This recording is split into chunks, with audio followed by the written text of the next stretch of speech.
Good evening, and welcome to Chilling Tales for Dark Nights. I'm your host this evening, Steve Taylor. Tonight's story takes us into the quiet corners of an old house, where history has been buried for generations, and certain doors were locked for reasons long forgotten. When a young caregiver begins noticing strange occurrences while caring for an elderly woman in an aging home, curiosity leads her toward a locked basement and a mystery that stretches back decades. What begins as an ordinary caregiving job soon becomes something far more unsettling, as whispered voices, lingering tragedies, and a terrible discovery reveal that some foundations are built atop more than stone. Before we begin, I'd also like to encourage you to stick around after tonight's story. We have a few important announcements to share regarding the future of Chilling Tales for Dark Nights, following YouTube's recent demonetization of our channel, the impact that decision has had, where things go from here, and how you can help. But for now, settle in and dim the lights. The show is about to begin. Tonight's tale is written by Increase Mather, performed by Alicia Pavlis, featuring Sariana Gregg, Heather Ordover, Jesse Cornett, and yours truly, Steve Taylor, with original music by Brandon Boone and production by Jesse Cornett. Without further delay, I present to you from author Increase Mather, Ash. I started working as a caregiver about 3 months ago to help pay for school. It's not a bad gig. I work straight through the weekends, staying with my client, helping her walk, get dressed, making meals, stuff like that. It makes me sore some days that I don't have a weekend, but it pays the bills. Plus my client, Mrs. Ethel, is a sweet little old lady. Well, she was. I don't know what she is now. I don't want to know. At first, I didn't notice anything strange, but then you see, I was new to the whole field of geriatric care, and I was really more focused on doing everything right. I was busy learning Mrs. Ethel's daily routine, what time she liked to eat breakfast, which pills to give at which times, how often to check on her, things like that. If any of the weird stuff happened in those first few weeks, I certainly don't remember it. It was only after she and I got familiar with each other, I guess, that I had more time to pay attention to the little things. Now, Mrs. Ethel needs a lot of help. She's 97 years young, as she puts it. And to put it delicately, time has definitely caught up to her. I have to help her with everything. She can't even walk on her own without me and a walker for support. But that's not all that much work, because she sleeps a lot, and I mean a lot. Aside from the scheduled things like meals and baths, all I do is hang out waiting for her to call on me. Trips to the bathroom mostly, and like I said, she's real old.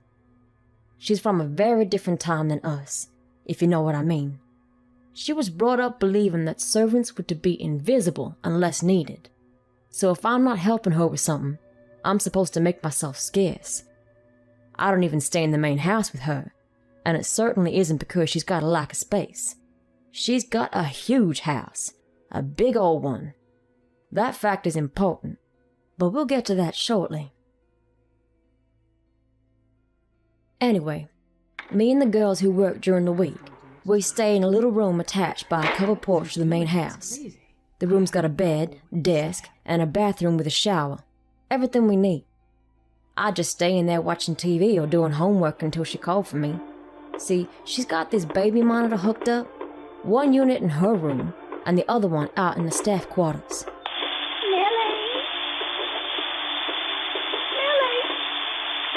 I have to keep the monitor turned on at all times, and it's one way, so I can hear her, but she's not bothered by any noise I might make. I don't mind it so much, except for late at night when she gets talking to nobody.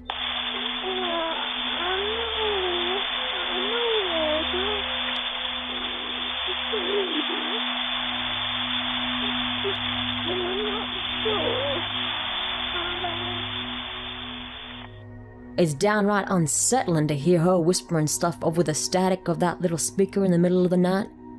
I've asked her about it, but she swears she sleeps straight through till morning.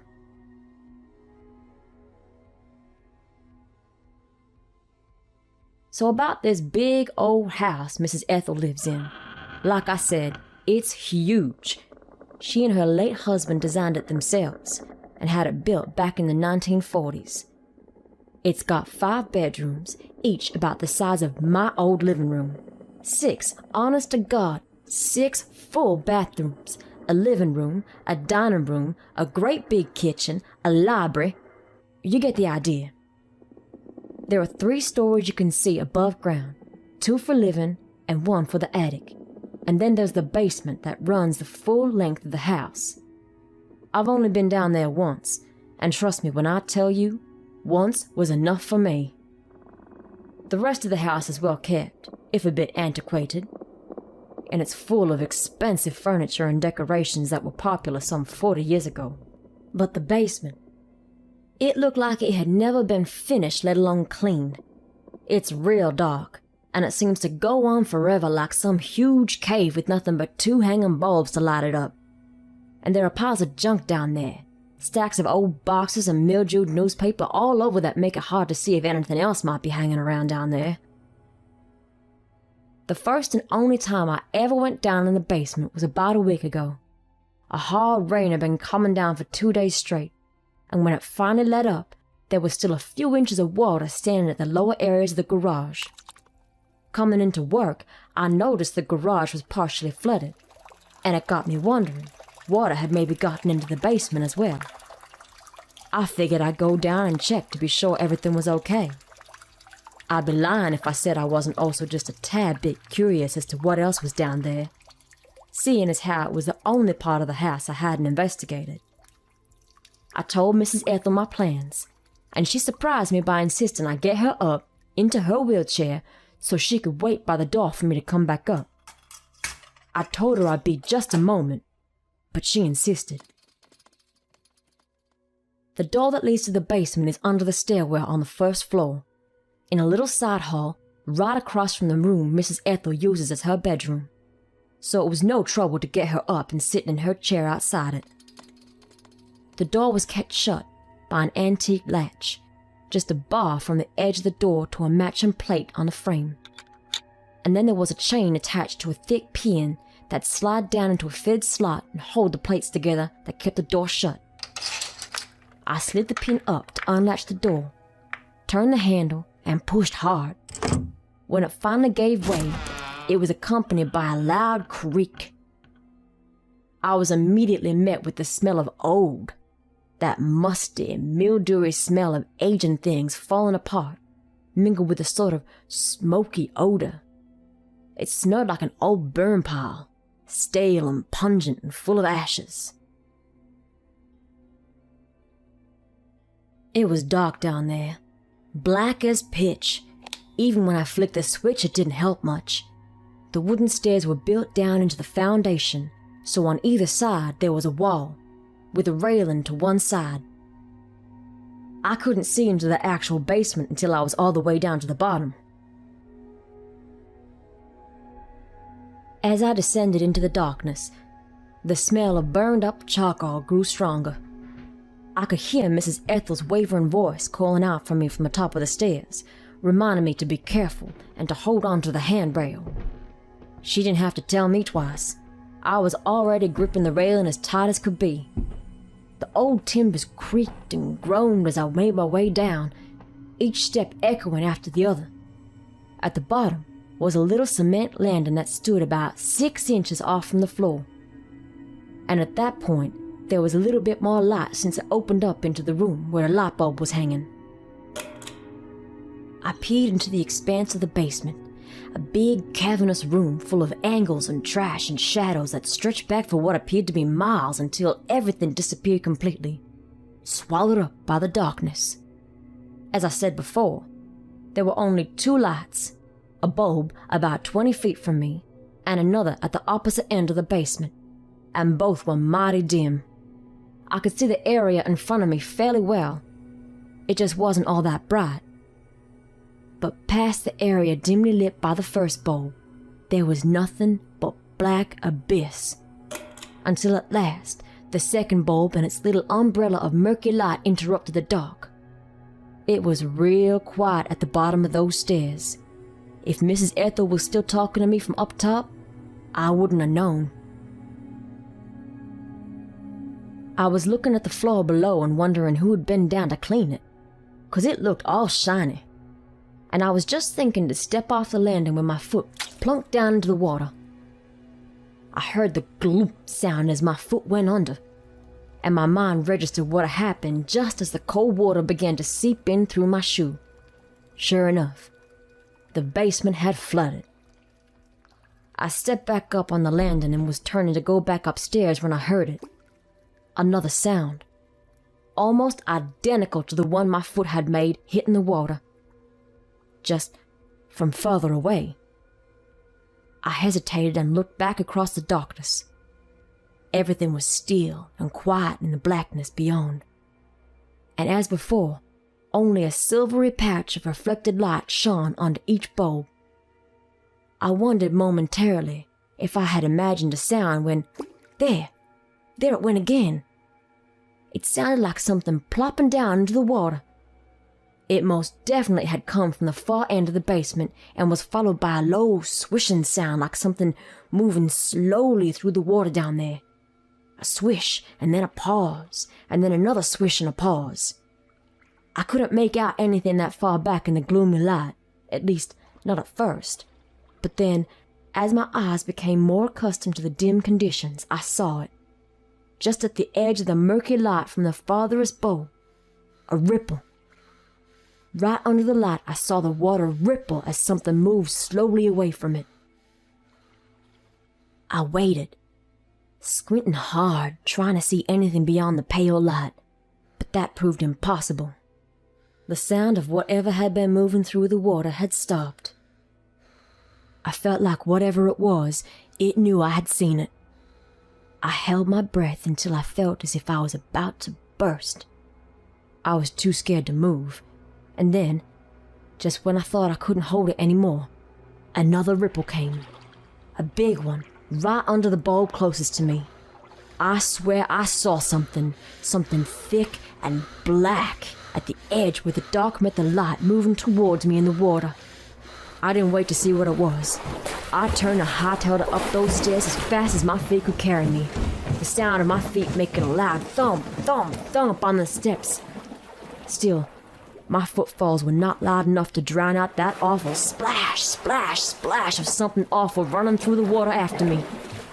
I flew up the remaining stairs and slammed the door behind me and locked it, and then stood there, gasping for my breath. Mrs. Ethel just sat staring at me like I was on fire or something. "You all right, darling?" she asked. I tried to regain my composure, suddenly feeling foolish for being so scared of shadows in the basement. I didn't know what to say to her, so I just said, "The basement's flooded." And I left it at that. She stared hard at me for a moment, giving me a queer look, and finally said, "All right. I have it looked at." With that, it was clear to me that the conversation was over, so I started to push her chair back towards the bedroom, but not before I took a furtive glance over my shoulder to ensure that door was locked.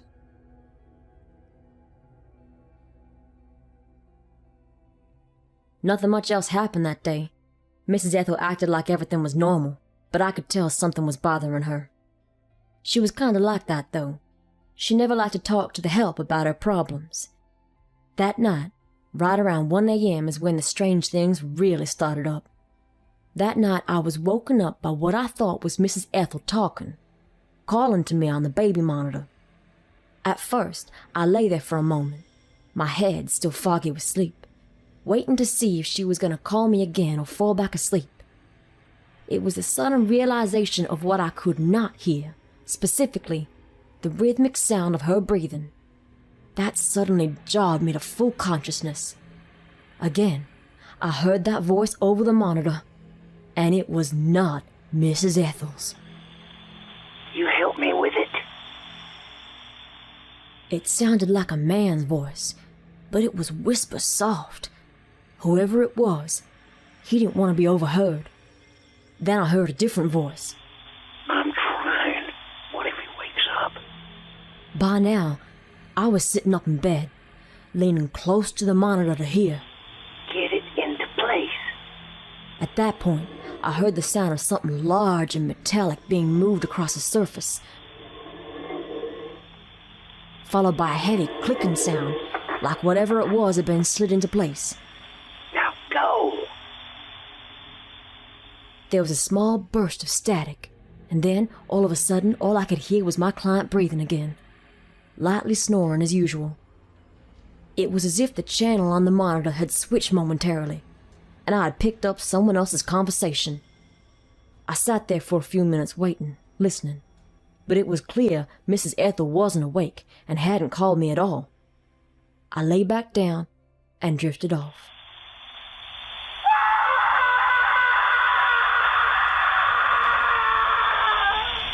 I was jolted awake by the sound of a man's scream, loud and long, coming through the baby monitor.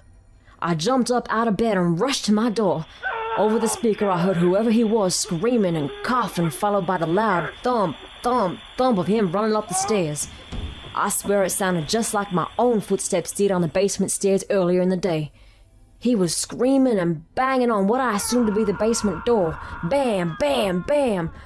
All I could think of was whether Mrs. Ethel was safe, and so I ran fast out the door, across the covered porch to the main house, and threw open the back door to find nothing. Silence. No screaming, no coughing, no banging, nothing at all. I cautiously walked through the kitchen and down the hall to Mrs. Ethel's room. And standing outside the door, I could hear her breathing like normal. It was just the strangest thing.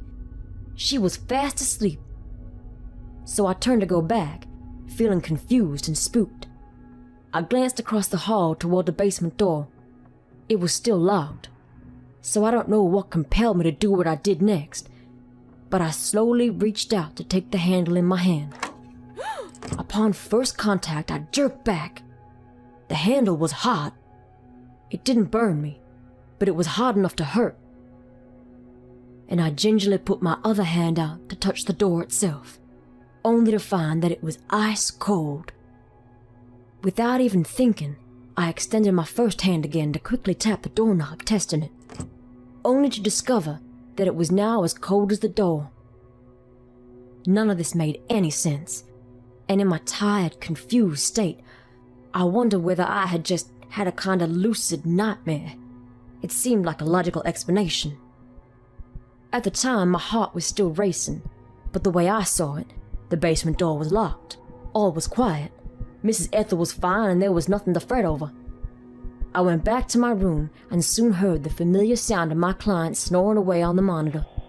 Just like always. I lay down and tried to sleep, but I'd be lying if I said I got any. That was on the Friday night, and nothing else out of the ordinary happened the whole weekend. Come Monday morning, I was making coffee, waiting for Millie to show up and relieve me. Millie's an older gal that stays with Mrs. Ethel during the week.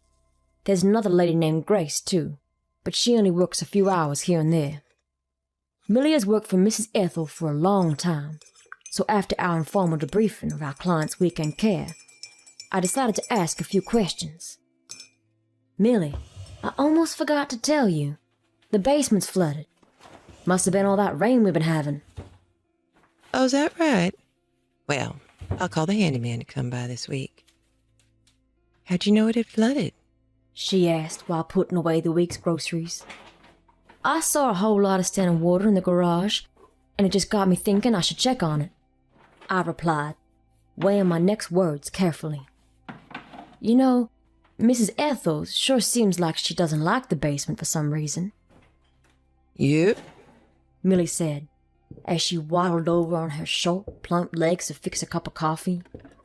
I imagine she still is, considering what happened. When she said that, I knew I was in for a good story. Millie spent most of her time working one-on-one with the elderly, so I know it wasn't often that she had a young, captive audience to talk to. She knew she had me hooked, and I could tell she was enjoying it as she plopped down and made herself comfortable in one of the kitchen chairs, taking her time getting settled to keep me in anticipation. Well, tell me, Millie, what happened down there? Why won't she talk about it? I asked. Well, her husband died down there is what happened, she said. What? I exclaimed, shocked as anything. I knew Mrs. Ethel was a widow, but I had never really considered the circumstances before now. Pleased with my reaction, she paused and took a slow sip of coffee before she continued. It's a sad shame how it happened, too. She began. It was about 15 years ago. I'd only been working with the missus for about a year, and I wasn't full-time. Mister was home and took care of her mostly. At that time, he was still spry and capable. But the missus? Her health was getting worse. And when it looked like I might need to be around more, Mister decided to go ahead and clear out that back room for me. Same one we use now. Before that, I hadn't been staying overnights. But he was worried Mrs. might fall at night if she tried to get up on her own. Anyway, he had the grandkids over, and they spent the day packing up stuff out of the room and storing it down in the basement, which, before then, had never been used. Later that evening, I guess he found a leftover box and decided to take it down himself.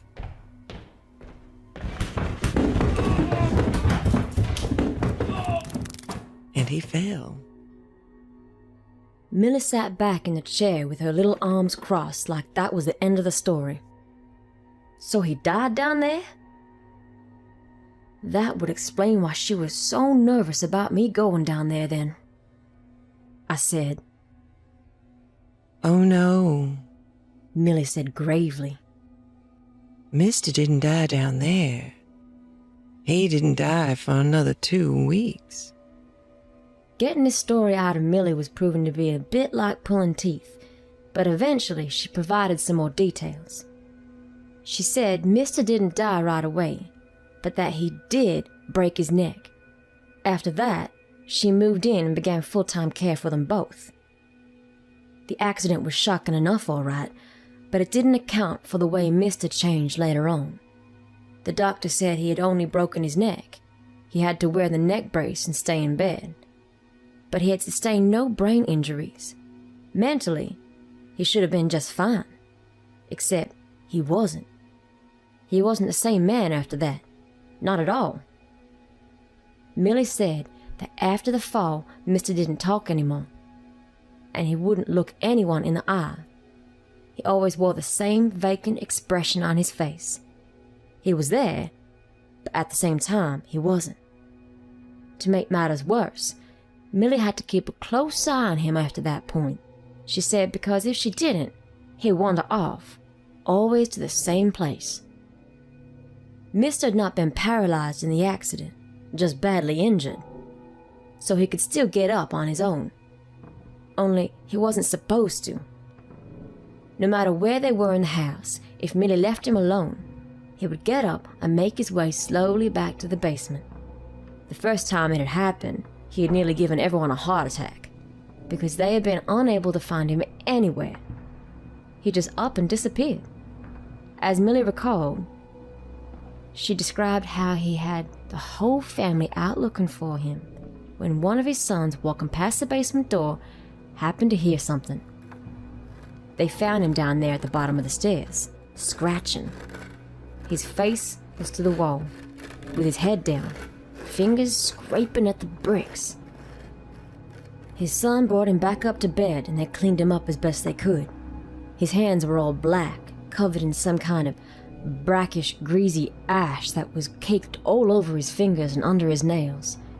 Even with constant scrubbing and the passage of time, his fingers never came clean. After that, Millie decided that she needed to supervise him constantly. He'd disappear while she was helping Mrs. Ethel get dressed or fixing dinner, and she'd find him back in the basement, scratching at the walls. Each time Mr. snuck away, he further damaged his neck, and his health quickly deteriorated. Millie recalled the way you could actually hear it pop and crack, and sometimes see it shift a little as he struggled to make his way to the basement. The night he died, Millie had been asleep. She woke to Mrs. Ethel calling her on the monitor. Millie! Millie! He's up again! He's walking! Mrs. Ethel called out. Millie remembered aloud the way she had hurriedly thrown on her coat and rushed to the main house, heading right for the basement door. It was already open when she got there, and she could see the little white bandages she had used to cover Mister's fingertips strewn about the floor in the hall. Going to the door, she peered down and saw him there, as expected, standing on the stairs about halfway down. Mister, come on up out of there. It's time for you to be in bed, sir. Mister had turned slowly on the stairs, his neck popping and cracking. Millie described how she'd heard the grating sound, like his very bones were rubbing against each other. As he turned his head to look at her, and how, for a moment, he had stared directly at her with that same strange, vacant expression. It was then, she said, that she had realized that he hadn't turned his body at all, only his head, which was twisted unnaturally at the neck. He had stared up at her, a slow smile spreading on his otherwise emotionless face. Then, in the blink of an eye, he snapped his head forward, and Millie recalled a loud crack as his face suddenly went blank. His body lost all control, and he fell limp as a rag doll down the rest of the stairs.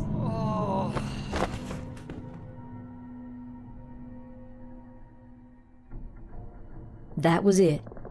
Millie had called the ambulance herself, and they had arrived quickly, confirming what she'd already known. Mister hadn't survived the fall. Millie stayed on after the unfortunate event to take care of Mrs. Ethel, and once Mrs. heard how her husband had died, she became understandably paranoid about the basement. She kept it locked all the time and didn't want anyone messing around down there, lest they accidentally fall, too. I say accident, of course, because that's what Millie told Mrs. Ethel the fall was. The way she saw it, there wasn't any use getting her all upset over something she herself wasn't sure she'd actually seen. The basement door remained locked tight in the years that followed, right up until the day when I opened it. Now it's Sunday night. It's been a week since I went down there, and Millie had called the plumbers to fix the flooding problem while she was on duty during the week. They seemed to have no problems, maybe because it was two of them down there together. I don't know. I know they got the job done because one of them had called me earlier today. I was walking Mrs. Ethel from her bathroom back to her bed when the phone rang. It's right in there in the bedroom, so I left her side briefly to pick it up. It was the plumber. He said he'd been looking all week for his tool belt, and he thought that he had left it on the landing at the top of the basement stairs. I went to check, and sure enough, there it was, right inside the door. I was pulling it out when I heard Mrs. Ethel stumble and cry out. I slammed the door shut, dropped the belt, and rushed to help her. After getting her safely back to bed, I dialed the plumber to tell him I found his belt. He promised to come by first thing in the morning. Once Mrs. Ethel was in bed for the night, I did something I should have done from the start. I looked up the history of her house.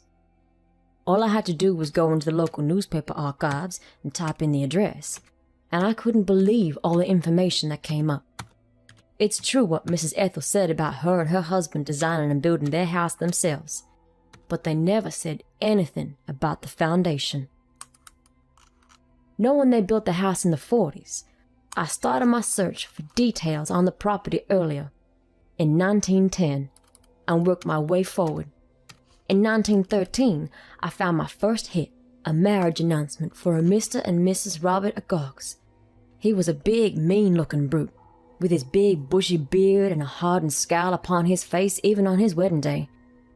His appearance was in stark contrast to that of his wife, who appeared just as tiny and delicate as could be.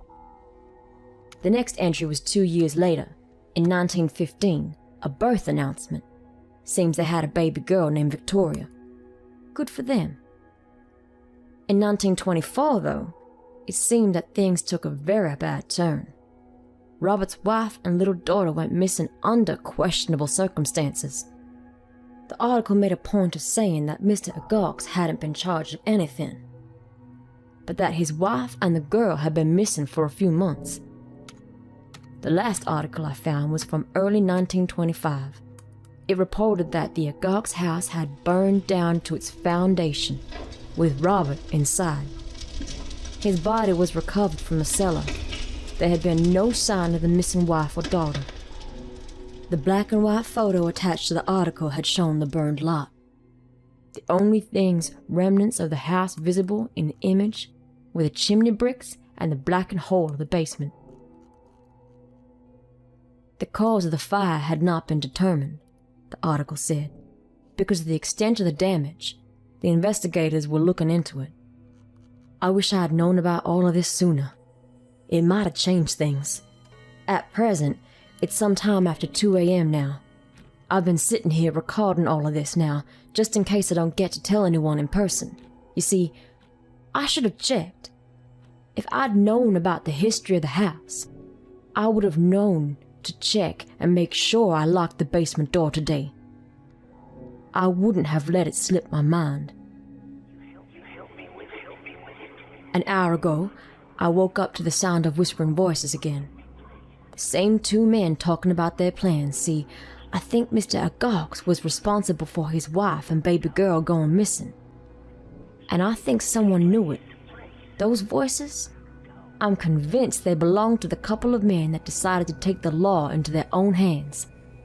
And they locked him down in that basement one night. And they burned him to death.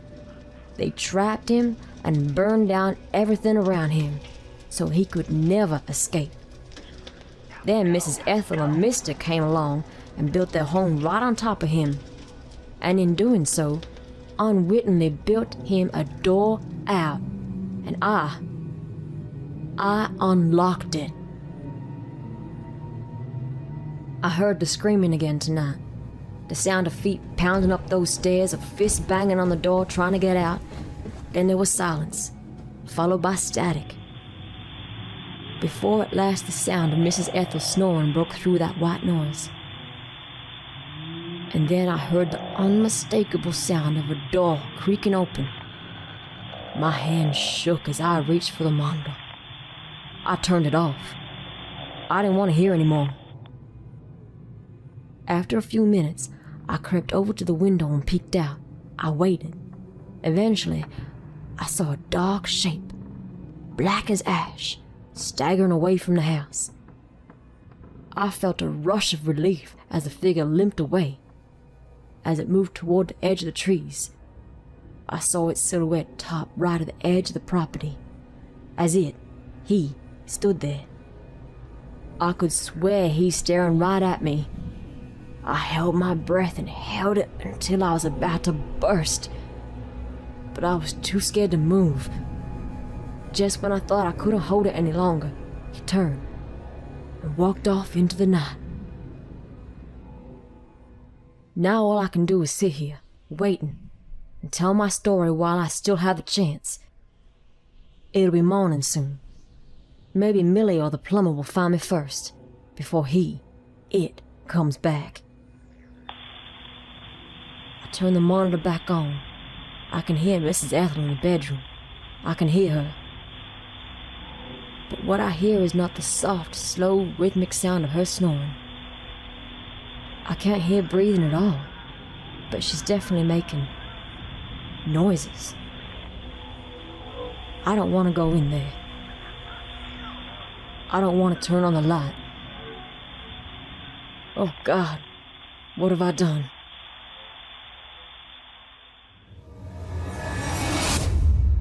You've just heard Ash, written by Increase Mather, performed by Alicia Pavlis, featuring Sariana Gregg, Heather Ordover, Jesse Cornett, and yours truly, Steve Taylor, with original music by Brandon Boone and production by Jesse Cornett. I suppose there's a lesson to be learned somewhere in all of that. If you hear whispering voices coming through a baby monitor in the middle of the night, perhaps don't investigate the mysterious basement beneath the 97-year-old woman's house. Then again, curiosity has always had a way of getting the better of us. I truly hope you enjoyed that tale as much as we enjoyed telling it. Before we continue, I'd like to take a few minutes to talk candidly with you about the future of Chilling Tales for Dark Nights. In late March, Chilling Tales for Dark Nights was unexpectedly informed by YouTube that our channel, which has existed since 2012 and been monetized since 2013, was being demonetized, with our content falsely labeled as, quote, inauthentic, unquote. We were caught in a wave of demonetizations alongside thousands of other channels, including dozens within the horror storytelling community, and since then, the situation has only become more difficult. The loss of monetization on YouTube has made it increasingly challenging for us to compensate the talented authors, voice actors, producers, artists, and other contributors who help bring these stories to life each week. To make matters worse, during that same week, our longtime partners at Studio 71 informed us that they would not be renewing our contract. While we've since moved to a new podcast network partner, there will be a significant revenue gap for several months as that transition takes place. Taken together, these events have resulted in a loss of approximately 85% of our revenue. The good news is that we're not giving up. Chilling Tales for Dark Nights has weathered storms before, and we're committed to continuing to produce the stories and shows that you've come to expect from us. But we do need your help, and there are several ways you can support us. First, please consider becoming a patron through our official website at chillingtalesfordarknights.com. Every episode we produce is available there ad-free, along with our extensive archive, exclusive content, early access to new releases, and specialized podcast feeds and download options. Second, we currently have an active GoFundMe campaign. You can find it by searching Google for Chilling Tales for Dark Nights GoFundMe, or by visiting helpchilling.org. Third, we've launched an official presence over on Rumble, and we'd love your support there as well. We encourage you to follow and subscribe, as all new video content will debut on Rumble moving forward. Likewise, if you're not already listening to us through your preferred podcast app, whether it's Spotify, Apple Podcasts, or one of the many other platforms carrying our shows, we encourage you to do so. Podcast listening remains completely free and continues to be supported through advertising revenue. We've also launched a brand new podcast called The Darkive. There, you'll find standalone stories from our extensive back catalog, presented in a streamlined format. No filler, all fear. The Darkive is available now on Spotify, Apple Podcasts, and wherever you listen to your favorite shows. We're working toward important listener and listening hour milestones there that will help us monetize and grow the program. So we greatly appreciate your subscriptions, follows, and listens. New stories are being added every week. Fourth, Chilling Tales creator Craig Groshek has spent the last several years developing a hard rock music project called Fallen Queen. The debut single, Sabotage, is available now on YouTube, Spotify, and other major music platforms. If you're a fan of electronic-infused hard rock, we'd encourage you to check it out. Additional singles are on the way, with the full album expected to release in July. And finally, because of the financial challenges we're currently facing, we're looking for individuals interested in volunteering their talents to help support the network. If you're a writer, voice actor, or a creative professional interested in contributing your time and abilities to the project, we'd love to hear from you. The next few months may be difficult, and every helping hand makes a difference. At the end of the day, every bit of support helps us continue doing what we've loved doing since 2012, bringing great horror fiction to audiences around the world. Whether you become a patron, make a donation, subscribe on Rumble, listen to our podcasts, follow our social channels, check out the Darkive or Fallen Queen, volunteer your talents, or simply tell a friend about what we do, please know this, that it all helps. Thank you for standing with us during this challenging chapter in our history. We couldn't do any of this without you. Before we close out the evening, we'd like to extend our sincere thanks to the dedicated supporters of the Chilling Tales for Dark Nights patrons area. For just $7.99 per month, members receive ad-free listening, early access to new episodes, exclusive content, and access to our complete archive of stories and productions, with discounted annual options available as well. It's support from listeners like you that helps make productions like tonight's possible. From talented authors and performers to original music, immersive sound design, and the countless hours that go into bringing these nightmares to life, every membership helps us continue creating the dark fiction experiences you've come to expect from Chilling Tales for Dark Nights. If you'd like to support the show and gain access to these exclusive benefits, visit chillingtalesfordarknights.com to learn more. Thank you for helping us keep the darkness alive, one nightmare at a time. We're proud to bring chilling performances like this one to listeners month after month, pairing dark fiction with talented narrators and immersive production to create the kind of nightmares that linger long after the final line. Leave us a comment wherever you're listening and let us know how we're doing. It means a lot to us. And if you haven't already, please consider following Chilling Tales for Dark Nights, leaving us a 5-star rating or review, and sharing the show with a fellow fan of the macabre.